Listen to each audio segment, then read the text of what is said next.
Roll. And action. Action, all right. It's my lovely assistant, Paul. Come on over here, Yeah. Paul. Say hi to everybody. Hi, everybody at home. Yeah. Anyway, we're getting ready to cut this opening. Big old sawzall. Yeah. Long Yeah. blade on it. Yeah. Framing's all in place. Oh yeah. Yeah. Framing's all in Yeah. place. Yeah. We're ready to roll. Yeah. Okay. There we go.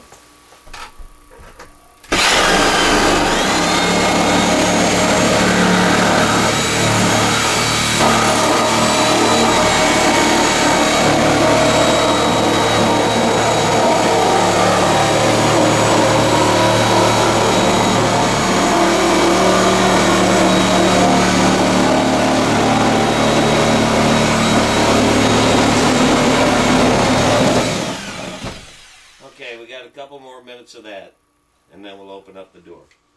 Kind of noisy, isn't it? Got a Porter cable sawzall here. You can open this up like a can of worms here. Yeah, yeah. Can of sardines.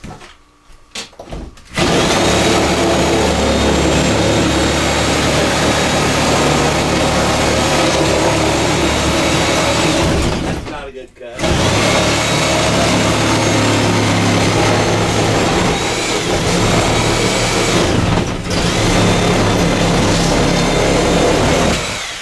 We're gonna open her up all right. Uh-huh. A little offline.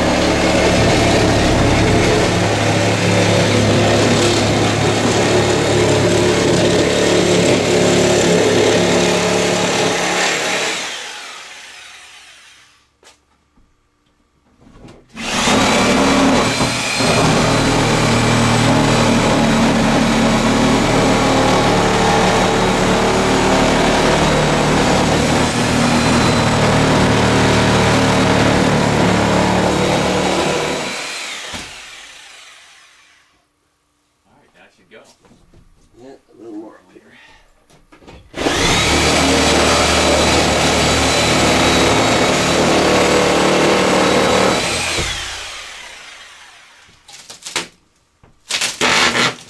Ah, there it is. There you have it. Yes. There you have it.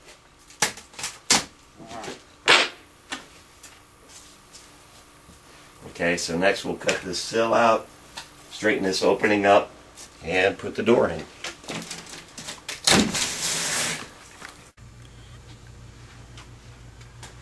Okay, as you can see, we've got our door put in, and really there's not much to it once we cut that hole in the wall. Basically, you just take this door on the outside of there, lay it on the ground face down, caulk up underneath your sill and your threshold, and you stand it up right in the hole that we just cut in there a few minutes ago. And then to fasten your hinges, you want to make sure this thing gets good and level. So you make sure you get your level, and you level from both sides. You get on the outside of the jamb there, you measure, make sure that's level. And then what you do is you put some shims in back here, and you want to shim this out to where it is level, right behind these hinges. And on the outside you put a few nails in the brick mold just to kind of hold it in place. But what really holds it is going to be some of these screws that you're going to put through these hinges on this side.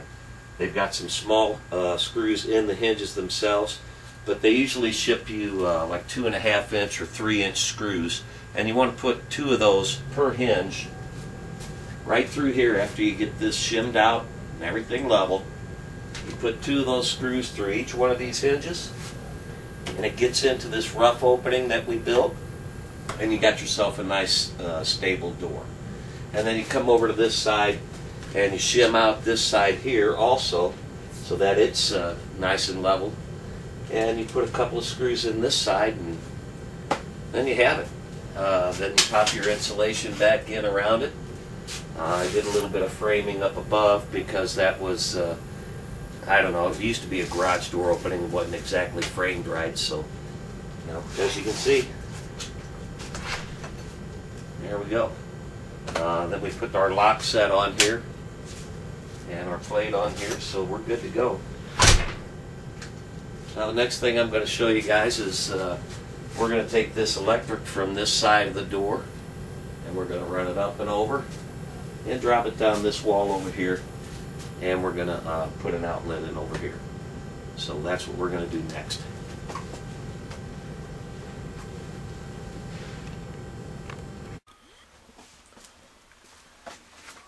Okay, now how are we going to run this electrical wiring? Well, it's actually pretty easy. At least in this area, you want to check your local building codes, but in this area, this wiring calls for 12-2 with ground Romex wiring. And as you can see, there's a white colored plastic coating and a black colored plastic coating, and there's copper wire in between each one of these, and then there's a bare copper wire. This bare copper wire is going to be your ground, and then the black is actually your hot, and then your white is just your common. And now all I do here is, while we got this outlet out, you can see, I don't know if you can tell this, but there's a black wire to this side, a white wire to this side, and you got your ground wire right here, the bare copper one. So when you want to hook this up, obviously you make sure that the power's off, which this one's actually live right now. But whenever we get into this, I'm going to turn this circuit off, and I'm going to hook this black wire right up on this side here, because this is joined on both sides, and this white wire over on this side, because that's joined to keep the electric between the upper and lower. So we'll just jump onto those two screws there, and then we'll put our ground wire right up here with this other ground wire, and we're going to run this through this hole right here. I drilled in that stud. I like to use a 1-inch paddle bit. Gives me plenty of room to work. And we'll take this wiring right up this cavity and over the door. We'll show you how that goes.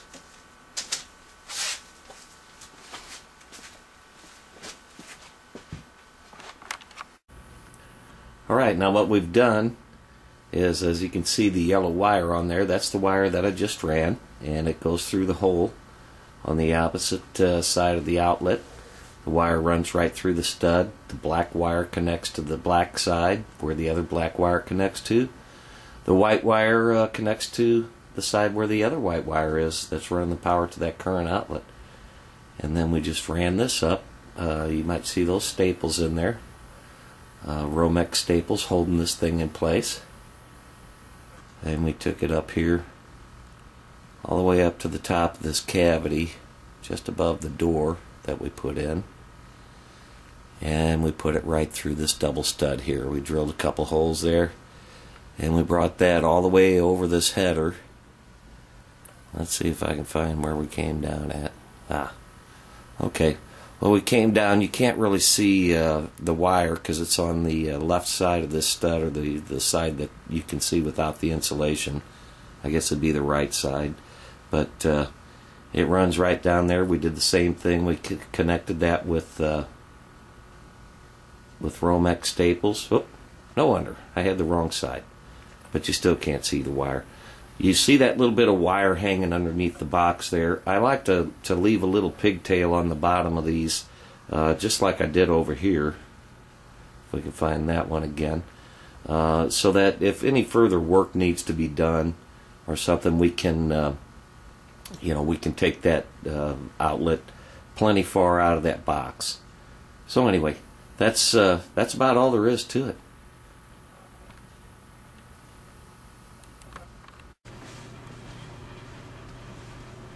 Alright, well, that's about it for this segment, and we'd like to thank you guys for watching. We appreciate everybody out there that makes it to the show every week, or whenever you get a chance to show up. We do appreciate it. Although I would like to point out one thing. Do you guys like my curtain? I made that myself. Now see, you can't get a curtain like that just anywhere. But there's a window in there, and until I get all this done, obviously I'm not going to hang up blinds or a drape or anything like that on there. But I thought I wanted a little privacy so that everybody can't look in here and see all my man cave stuff. But anyway, thanks for watching, and when we get back, I guess what we're going to start on is, now that we got the door in, the electrical done, we're just kind of button things up with the insulation. You may have noticed in some of the clips that there was actually caulk, on the studs there going to the sheathing on the outside. Well, this is a northern wall, and I'm telling you what, I'm going to do everything I can so that I seal up every possible crack in here. I'm going to caulk everything, the bottom plates, everywhere the studs touch the siding, the top plates. I'm going to do it all and get this insulation in here more permanently, and then I'll probably put a vapor barrier, easy for me to say. Anyway, we'll put a vapor barrier over that, and then after that we'll go to drywalling. Till next time, see you guys.